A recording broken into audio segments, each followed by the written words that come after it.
Principal Secretary, National Treasury, Dr. Chris Kipto, our CS for EAC, Asal and Regional Development, Penina Malonza, the Chairman of the ICPAK Council, CPA Philip Kakai, the ICPAK Council members, the ICPAK CEO, honorable members of Parliament, representatives of regional professional accountancy organizations, certified public accountants present, distinguished delegates, good afternoon. I'm very delighted to be here to get this opportunity to talk to great minds, to professionals in accountancy. We don't normally get this privilege because we talk to wananchi, and when we are accorded this opportunity, we are very humbled because you are great minds. And you know, as we are small people of limited education, not real professionals, we're just there. So when we get an opportunity to have a discussion with you, we are very grateful. I have brought greetings and warm regards from my boss, our leader, President William Ruto. He has asked me to say jambo. And the Ruto administration,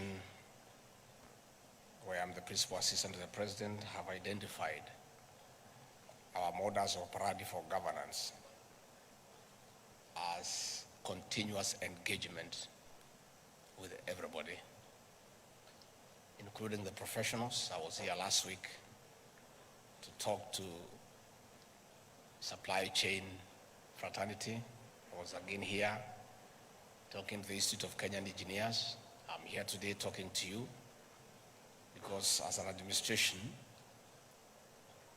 we have accepted with humility that we don't know everything. In fact, we know very little, and we need to enrich our thinking by continuously engaging those who know much more than we do. The president is on record stating clearly that a good idea must give room to a better idea, and a better idea ultimately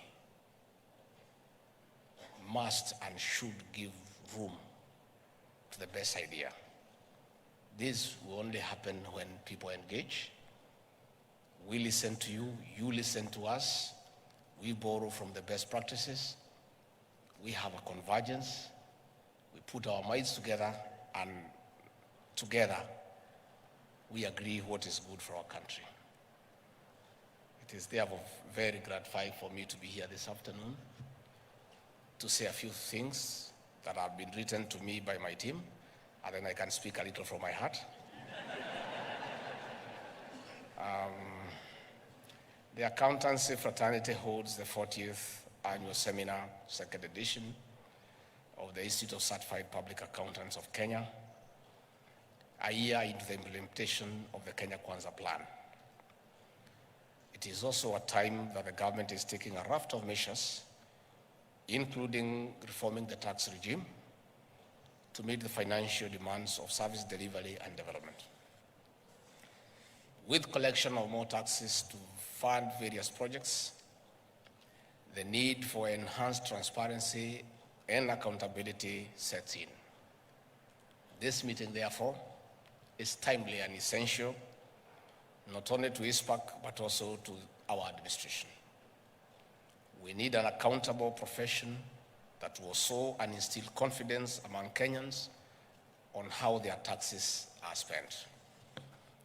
We appreciate that ICPAK has pronounced itself on a number of issues related to revenue collection, especially what you term as double taxation and capping on maximum tax. This is an important aspect of protecting public interest.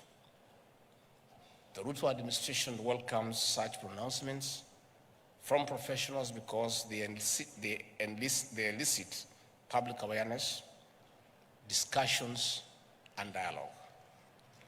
This allows us to align our position for a people-centered approach to government policy and other undertakings. In this way, esteemed accountants, you are shaping and contributing to good governance. While it is commendable receiving advice and recommendations on matters concerning public finance, we rely on your members who serve as accountants and auditors for accountability in the use of public resources. Whether in procurement and supply chain or preparation of books of accounts, members of your profession come in handy. You hold office in public trust to execute duties of ensuring prudent use of public resources. Accountants, auditors, and other professionals at ICPAK are doing a splendid job in serving our nation. And I want to say 95% of your members are good people. Very good people, patriotic Kenyans, and good professionals. I cannot say the same of the 5%. You know, you are aware there is a huge public perception of the report by Ethics and Anti-Corruption Commission that indicates that 21.1% of accountants and auditors are involved in corruption. Such elements are soiling the profession in unethical conduct. They collude and connive with other people in embezzlement. They do what is called smart accounting, computer errors, typographical errors, clerical errors, as such to cheat the system and steal. Thus, the same person holding office in public trust violates the Constitution, professional code of conduct, and other regulations. I can confidently say that in most corruption cases, at the tail end, someone from the profession is involved directly or indirectly. With such smart accounting and compromised practices, public trust in the profession is ruined. This directly and negatively impacts organizational service delivery. At national scale, it means the public will not get value for money, more so in our development projects. This is a concern we share with you 1 year into office. And I'm happy your chairman raised it, that perception. We need to work on it so that a few rotten potatoes in a huge sack do not soil the name of an entire profession. Dear accountants, delivery at the 5 pillars of the Kenya Kwanza plan will be in jeopardy with dismal or no support from ICPAK and other professional bodies. Our participation, therefore, in such seminars and high-level meetings is not merely ceremonial. We are making a serious statement that we are partners in public service. It is an invitation to work with us in cultivating and nurturing transparency and accountability in service delivery. And most importantly, implementation of the Kenya Kwanza plan through the bottom-up economic transformation agenda. This is what we sold to Kenyans. They bought it by voting us into office. In addition, we can improve and maintain standards in the profession through such regular meetings for sharing of information, experiences, and good practices. Positive accounting through integration of technology and innovation is a critical component to improving and maintaining standards. Skills are like software. You have to regularly update them, otherwise they run the risk of going obsolete. Our government is going digital in services to improve client experience, promote accountability besides raising our revenue portfolio. The impact we seek will only be felt if we integrate digital innovation into our systems. We heavily rely on you to set the standards. This is essentially what this seminar is all about. The future is not tomorrow. The future is here, today. Distinguished professionals, besides robust training, research, and constant review of course syllabus, mentorship is a central component to promoting professionalism.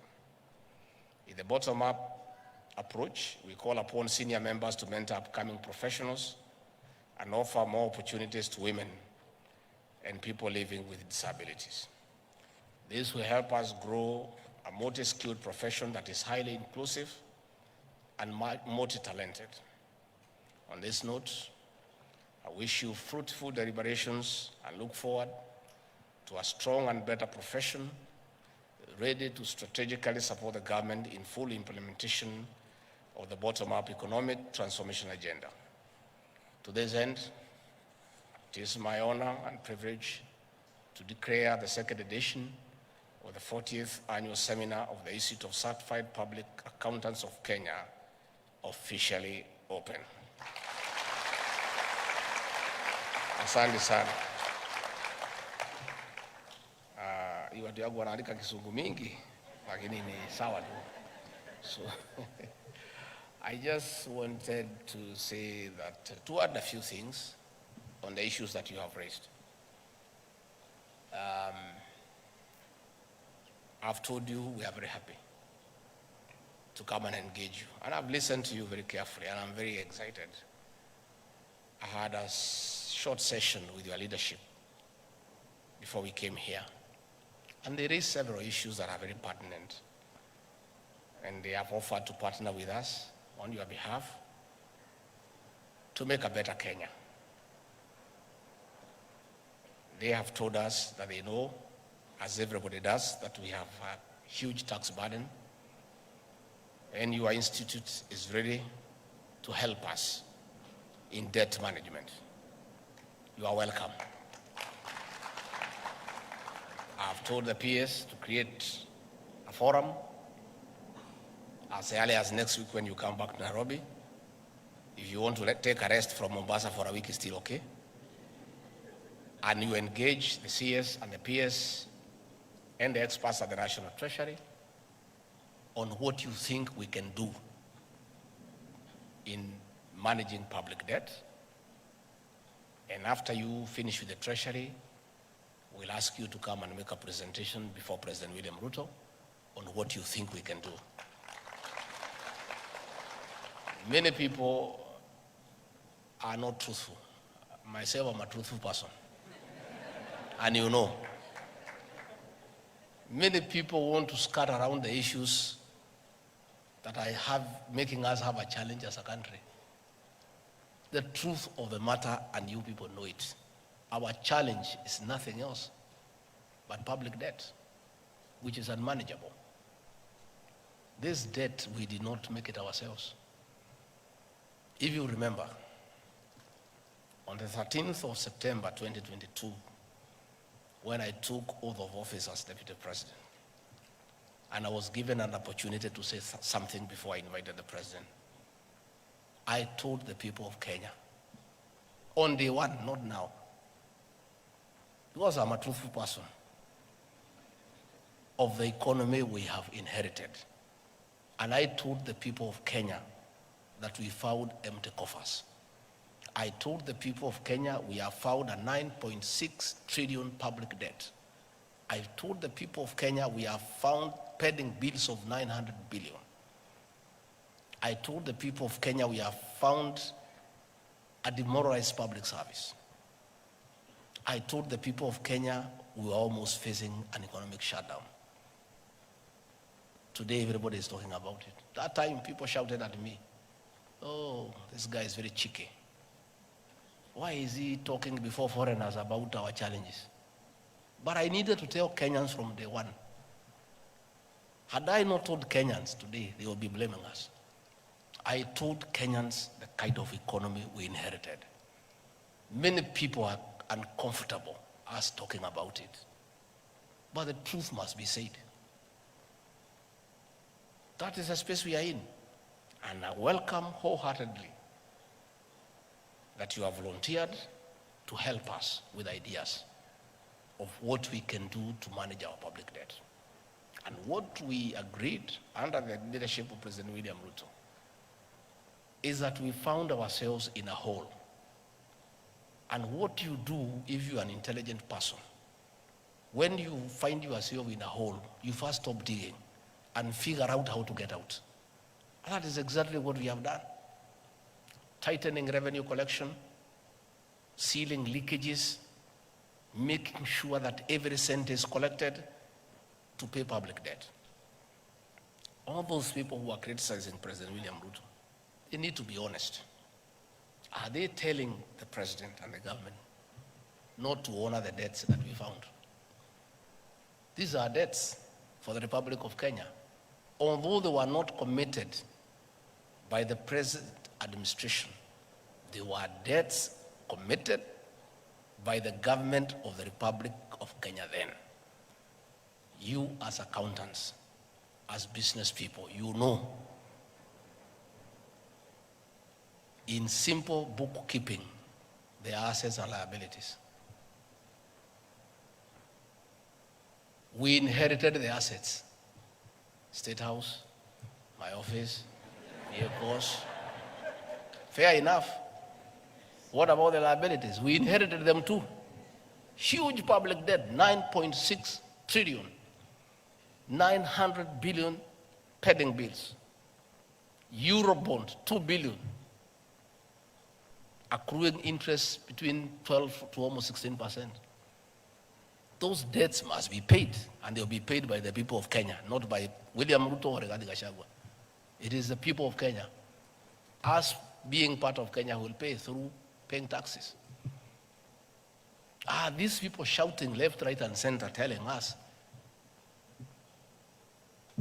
to default so that we can be blacklisted as a banana republic. Are they telling us not to pay the Eurobond?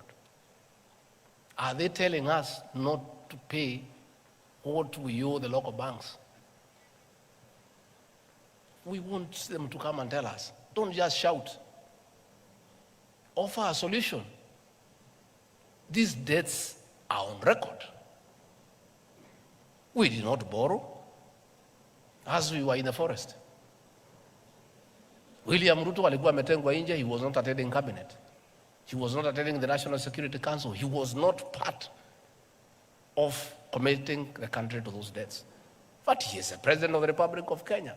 He inherited those debts. He has to figure out how they have to be paid. And we are inviting you, good people, to help us with ideas of what we do, how we can go about it, how do we avoid them in future. Through continuous engagement, through bilateral and multilateral diplomacy, the president has traveled around the country, the world, engaging multilateral leaders, the IMF, the World Bank, key partners, the United States, the People's Republic of China. Currently, he has just left Germany for France to see how we partner with the world to get us out of the mess we are in. And it has started to pay. Yesterday, the World Bank made a huge pronouncement of $12 billion in the next 3 years. Concessional loan on very low interest, as opposed to trying to borrow money here from local banks. The IMF, 4 days ago, made a similar announcement of a huge intervention. We have public roads that have all stalled. We need to get the contractors back on site. We have to get this money somehow. We did not create this situation. We found it. And they are uncomfortable when we say that's the situation we found. What do they want us to say? You people know, you manage companies. You know, you look at the state of the books when you take over a company. You take a company that is in the red, you know what to do with it. You take a going concern, you know what to do with it. But as we didn't have a choice, Kenya is ours. We took it the way it was because this is our country. If we had a choice, we would have looked for another company, not Kenya. Because of the huge debt portfolio through irresponsible borrowing. When we tell the story, because we are going to tell the story, people will be shocked. How $2 billion was taken from the central bank and put in a private bank that is responsible for the situation we are in, the weakening of the shilling. And people want to sit there, and we know what they did. And we had said, let bygones be bygones. But there's a good discussion. We are going to have a good discussion. We are putting the figures into place, who took what and where, so that the people of Kenya can know why we are in this shit and this mess. To be fair to everybody, how do people expect a government to fix a 10-year mess in 1 year? A mess of 10 years. Through state capture, conflict of interest, outright theft of public resources, irresponsible borrowing, misuse of public funds, misapplication of funds into useless legacy projects. And here we are. We must be truthful to the people of Kenya, because it's important that we be truthful to the people of Kenya. And when the people of Kenya finally know the truth, they will make a judgment, an assessment on who is right and who is wrong. But what I can assure you, the president and the rest of us are determined to fix this economy, and this economy we shall fix it. And there are good signs. And signs are last year, for the first time in 8 years, at the closure of financial year at midnight on June 30th, we had given every cent owed to the county governments. And previously, we had arrears of 5 to 6 months for county governments, for years.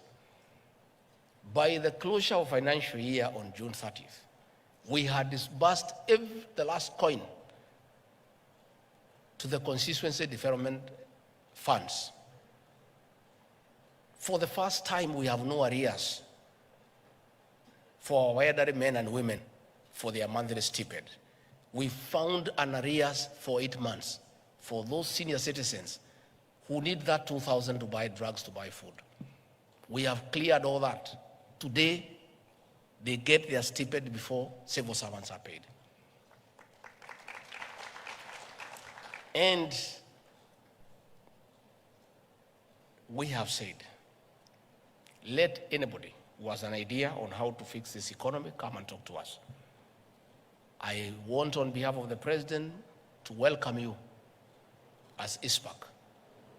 Come and talk to our people at the National Treasury, and we'll ask you to talk to the president, and all of us are aligned. This is our country, and as I said, we don't know everything. If you have better ideas than we have, this is our country, we have no other country. Please come and talk to us, and whatever you advise us, if it's prudent, if it can get us out of the quagmire that we find ourselves in, we shall say asante sana. So please, you are most welcome. I've heard you talk about pending bills. It's true. The president, in his wisdom, has put a committee where your members are represented, led by Ouko, former Auditor General, an eminent Kenyan, another group of very eminent professionals. I saw them when the president was inaugurating the team. Men and women of integrity, to scrutinize, verify, and validate pending bills so that those that are payable we can pay, and put that history of pending bills behind us. We saw many Kenyans lose their homes. We saw families break up. We saw people commit suicide as a result of pending bills. Government documents became worthless. Previously, during the Kibaki regime, You could walk to any financial institution with an LPU and get LPU financing 50% without a question, because the documents had credibility. People knew that you are given a contract by government, it is payable. Today, there is no bank or microfinance institution that will honor an LPU, because you supply it 2, 3, 4, 5 years down the line, you have not been paid. We want to restore the sanctity of government LPUs and LSO and contracts so that they become bankable, that you can walk to a bank and get cash against it to carry out the works that you have been given. So that is ongoing. Again, you have said you have your issues of the remuneration role. You have explained to me there and here, and what we have agreed, I'll create the framework. My office has been tasked by the President the responsibility of coordinating constitutional commissions and independent offices. I'm the one who does that coordination in my office. So we have agreed with the chair. I'll call that forum for you, the Attorney General and no other people involved. We begin that conversation so that like your counterparts, the lawyers and other professionals, you can have your own remuneration role. Lakini msiweke pesa mingi sana, mlipisha kidogo. There is too much competition. Even these lawyers, I can tell you, because some of us wafanyi biashara pia, hatuwalipi ile iko kwa hiyo role. Tuna negotiate because mawakili ni wengi sana. Tusema wewe ni ngapi, wewe ni ngapi, wewe ni ngapi, wanashindana inateremuka. It is good to have the remuneration role as a benchmark. But you are also many. You have told me you are 35,000. 28,000 are in practice. So mutashindana tu pole pole, so that Kenyans can also get the best deal. So that one I'll do. Again, you have talked about too many regulations, and will help. The members of the National Assembly are here. The Attorney General is there. We can agree on how to fast track the review of these regulations so that we can collapse them into something that is making sense, so that we don't have too many laws for the same person doing the same thing. So that is something we can help in terms of fast tracking with the leader of the National Assembly in Parliament, with the Attorney General, with our legal drafters. We can work together and we can help you to fast track that one. The MP for Molo, KK, my good friend, has said about you people being targeted when there are investigations. It is true. Even the procurement people, they were here crying the same. It is true, and it's very sad. And I said, and I want once more to reiterate to ACC and DCI, please hire professionals to be your investigators. Hire accountants, hire procurement people who can advise you on how the investigation is going. You find some of these policemen, they have no idea about accounting. You know? So he is being asked to interrogate you and write statements on things that himself he cannot comprehend. You know? I from a personal experience on how absurd our investigative agencies can be when they are investigating complex matters beyond their pay grade. When we were fighting to come to government, and the previous government targeted me for persecution because of my political stand, which was very firm, and decided to try to blackmail me to change my stand. They sent CID officers all over my life to look around my life for 50 years and turn it around and see whether they can get something. So I had put some money in a microfinance for 8 years. Fixed deposit, 200 million. Money I had earned through hard work, saved, put 200 million, and through good advice by accountants, told me, put this money in the fixed deposit and leave for the interest. And I stopped working. I put it, I negotiated for 13%. And every month I was getting 1.9 million, which is money actually I did not need. It's too much. 1.9 million is too much for one person. So I was living on the interest. I give a little to Pastor Dorcas. You know, she's a pastor, she doesn't need a lot of money. So, ingine kidogo, mimi nakula na marafiki. Ingine napeleka kwa siasa kidogo kidogo. So, this money is in my personal account. I put it on a core deposit for 3 months. So every 3 months, it leaves my personal account, goes to a suspense account. It stays there at the end of the 3 months. Inarudishwa yote pamoja na interest. I remain with the interest. I reinvest it back. So that movement back and forth 4 times a year, a corporal in police said, I have 800 million every year that is coming to the account. You know, that movement back and forth. So they calculated for 8 years, they said it's 12.4 billion. And they put up a case of 12.4 billion. And it's the same amount of money. The only 200 is the only money. There is no other money. Movement of back and forth, back and forth, back and forth. So here anaangalia pale, mwisho pale, at the head pale. Hey, they calculated, they say this man, in 8 years, he has gotten 12.4 billion. He needs to say where this money has come from. But it was the same 200 million. I tried to explain to him, huyo mjinga hawezi shika, hawezi elewa.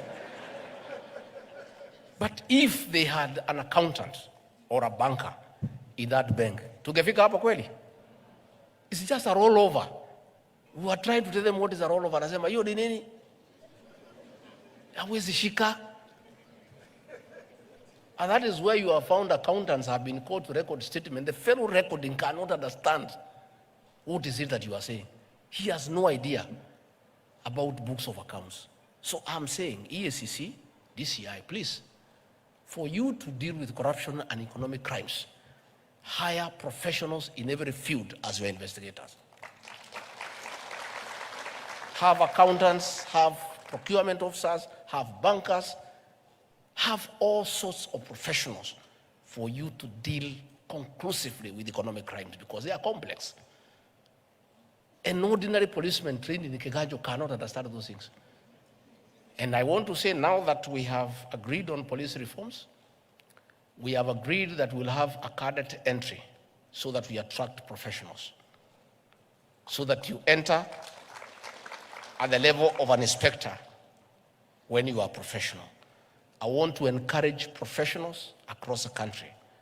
When we implement that reform and there's a recruitment, please, accountants, come to the police force as a direct cadet and come and help these people to deal with issues that are complex. Au wengine wafanye kazi hii ya kawaida. Ya kushika wewe, kuweka wewe pingu, kutoa wewe, hiyo wafanye. Lakini ingine hii ni mambo ngumu hii. These are difficult issues. Even ourselves, and we are graduates, we are not able to understand those things. So that's why we hire accountants to advise us. That's why we hire lawyers to advise us, because you are not good at that profession. So to avoid this harassment of professionals by police, let us bring in professionals in the investigation agencies and things will be okay. Finally, you are aware, we want to privatize all non-profit making state corporations so that we can give them to you people because you are the one who knows how to do business. The work of government is not to do business, PS. Our work is to give services. If you look at the sugar sector in Western Kenya, there are several factories, some are state-owned, others are private. The soil is the same. The environment is the same. The farmers are the same. The prices are the same. The only difference, some are managed by government officials, others are private. Moroni, Mumias, Nzoia, Chemiril, managed by public servants, all dead. Butali, West Kenya, managed by the private sector, making profit. Why does government want to do business? That's not our work. Our work is to build roads, to provide security, to give health services. Let us leave business to the private sector so that the people who know how to run investments can do it professionally. So very soon, we are finalizing on the law. All these companies will be up for sale. Nyinyi muko na pesa, mununue, and you run them. And you run them profitably. It's good for the country because once they are profitable, we shall collect corporate tax. We shall collect pay as you earn. So that we can work efficiently.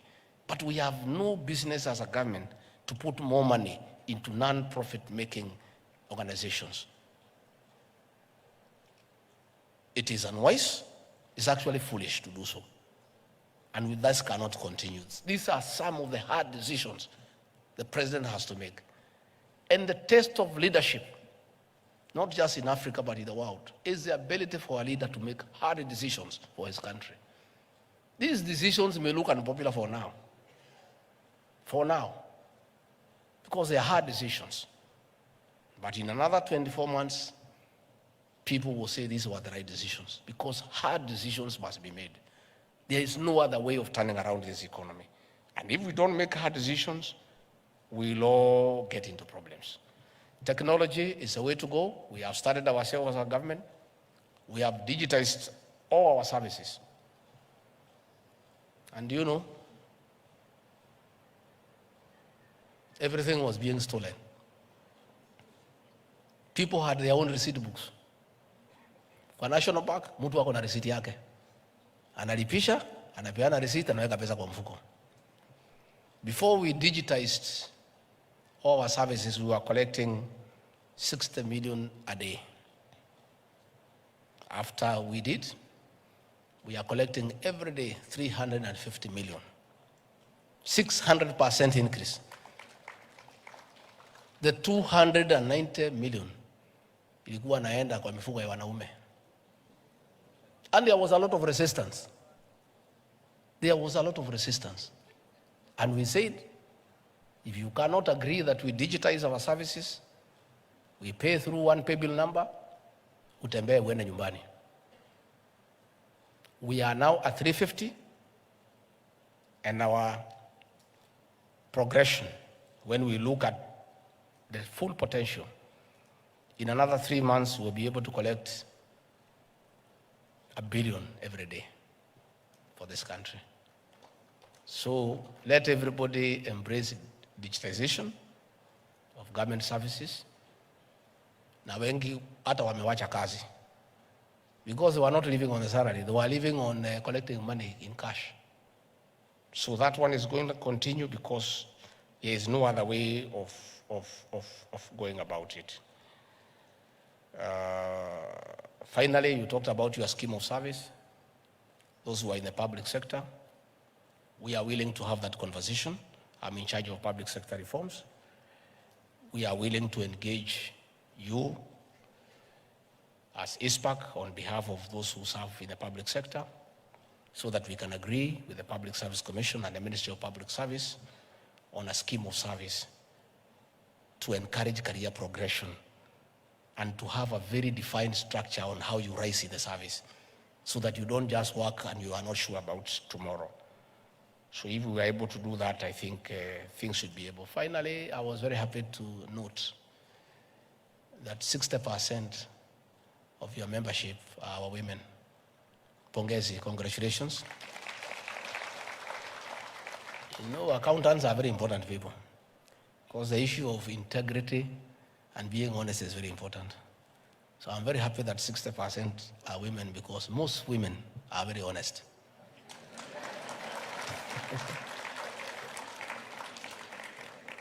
That's right. Myself, I hang around with a lot of women in my office.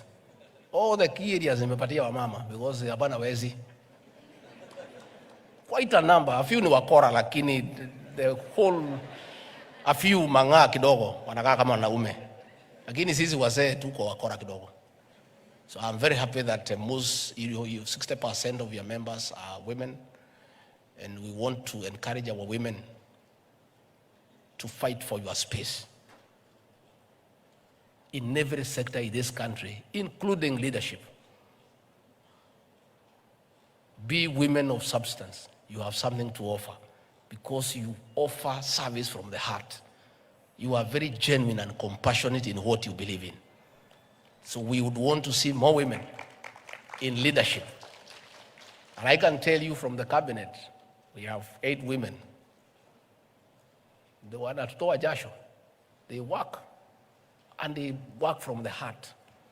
They are so passionate in what they do. We want to see more women in the judiciary. We want to see more in the cabinet. We want to see more in the private sector. We want women to take up their rightful space in the management of the affairs of this country and in terms of economic activities. Kwa hivyo mimi nimeshukuru sana. I've learned several things. And you know, sisi watu hatujasoma sana, ukikaa na watu wamesoma unafaidika. Najua when we were studying biology, there were 2 processes in biology. One was called osmosis. What was the other one called, Kimani? Yeah? Diffusion. So, bila nimekaa hapa, ukikaa na watu wamesoma through diffusion and osmosis, hata wewe unapata. So I feel more educated and more learned by just sitting around with you people. So mkiniita tena nitakuja. Mkitaka nimuletee rais atakuja. Yeah. At least rais ako na bahati, you cannot intimidate him. Ako na degree 3, sio kama mimi niko na moja. So he will be more comfortable with you guys. Me, I'm a little bit intimidated, but nangangana too. You know, so we are very grateful, and we look forward to engagement. Please continue discussing your issues. Talk about our country. Let us talk about our economy. Na tafadhali, the 5% nimeongea juu yake. 95% nyinyi watu wazuri. Wazuri sana. Lakini 5% nyinyi ndio mtatuharibu sisi. You are the one who come to show us how to cook our books so that we evade tax. Nyinyi. There is nobody who evades tax without an auditor. Hakuna mwananchi ya kawaida anaweza koroga hiyo vitabu aepuke. Nyinyi ndio wajuaji ya kukoroga vitabu. You people. Matters tax evasion, you guys are in it. You are the ones who sit down with the directors of companies and show them vile watakoroga vitabu. Na ndio unaona mtu akiitwa na KRA anasema ngoja nitafute accountant yangu kwanza. Nobody is willing to talk to KRA without a fellow there. It's like a lawyer on matters tax. So please, be good people. Be patriotic to your country. Let people pay what they owe. Don't assist them to cook books. You know, let them just pay what is due so that we can build roads, we can buy medicine, we can build more hospitals, we can take care of the senior citizens, and we can do all the other things that we need to do by the tax we have collected. And ourselves on our part, we have committed to make sure that the taxes are used for the purpose for which they have been collected. We are sealing off loopholes for leakage and for stealing of public funds so that the people of Kenya, once they pay tax, they can see what the tax is doing. With those very many remarks, asanteni sana na Mungu